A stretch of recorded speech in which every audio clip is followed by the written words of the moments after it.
Boa tarde, hoje 27 de novembro de 2023, 503.5 FM com Flash News de Gestor de Merdia com o segmento de Reino Holandês apresentava Fast Delivery Inter-Islands Express. Fast tem vuelo de carga entre Isla ABC com um próprio avião de carga com entrega na porta de oficina of casa na Aruba, Bonaire of Curaçao, que inclui todo o processo de documentação e aduana com garantia de entrega mais rápido ao riba mercado.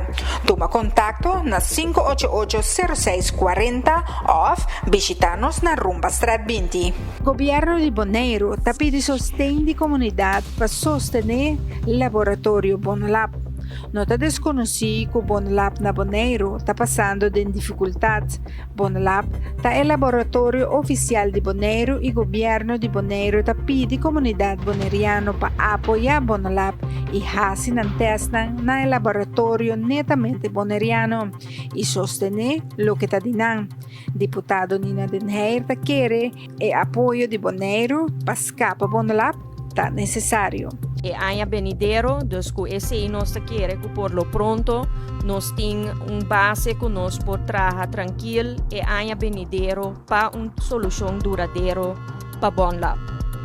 Prometo me passa a palavra outra trove me quer fazer apelação na tur persona que me se fazer algo no laboratório, ou bia ora botar na doctor de casa, se você me se fazer algo de lab, nanta puntrabo qual laboratório boque vai. Mita urgente ku panang escolher de mês e hora para Bonlab. Aceita algo estende chiquito que nós cada por assim para nos ajudar Bonlab na situação que está atualmente. Meu nome é Farah Bukout e esse aqui é Vibe 3.5 FM Flash News, com o segmento de Reino Holandês apresentado para Fast Delivery Inter-Islands.